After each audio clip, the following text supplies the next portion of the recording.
A young kid in his 20s came to her and said, I want you to look at my company, PayPal, and I think we're going to change the face of banking. That young kid was Elon Musk, who is now today the CEO of Tesla Motors and of SpaceX, a rocket ship company. He is a serial entrepreneur, and nowadays he's got a publicly traded auto company that's actually up 28% year over year.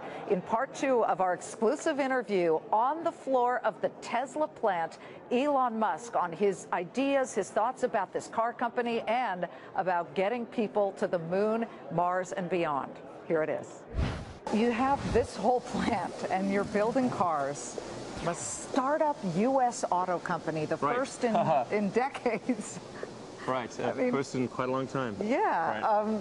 And at the same time, you've got a rocket ship company. Yeah, it's a bit of a strain. Which we've covered extensively, but SpaceX just had a really big moment where you were able to dock your Dragon capsule with the International Space Station. First time a private company has been able to do something like that.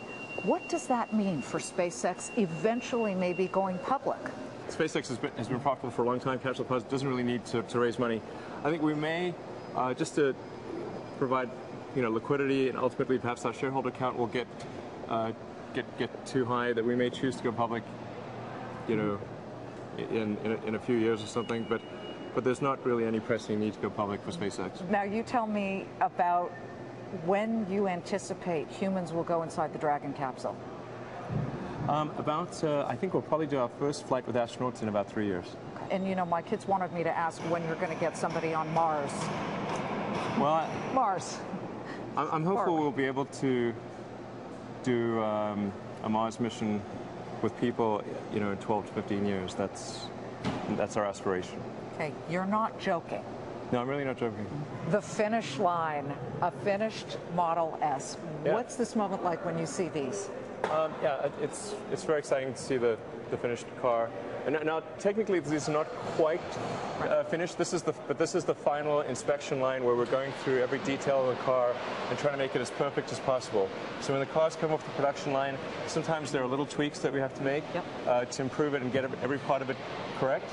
And that's what we do on the catwalk. We've got an election coming up. President Obama and his administration has been very supportive of green energy, electrical vehicles.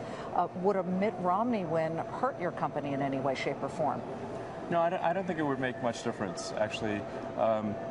Obviously, President Obama is much more supportive of sustainable energy and electric cars and that kind of thing. But I mean, it's worth noting that the Department of Energy program, the Advanced Technology Vehicle Manufacturing Program, which is what Tesla won the award for, was signed into law by President Bush. So, and at this point, we've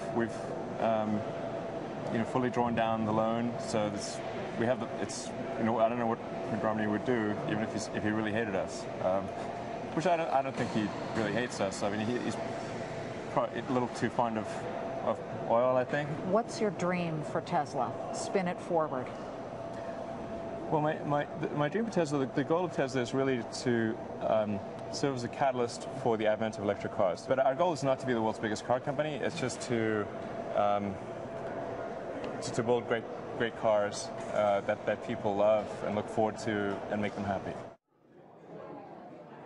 Elon Musk told me something really interesting. He told me that he pretty much believed that even though he was forging ahead in the early years with Tesla and SpaceX, that they would fail. But he said you just have to forge ahead as an entrepreneur and as the owner or a beginner or a founder of a business and think, and will it to happen, will it to happen? And really, when you think about it, if any of you out there is thinking of starting a business, look at the model of Elon Musk, starting PayPal, selling it for hundreds and hundreds of millions of dollars that he got. I mean, it was sold for more than $1 billion to Meg Whitman at eBay back then, but he isn't done. He's got a company called Solar City that he believes will soon, as he told Fox Business, go public. So watch out for Solar City.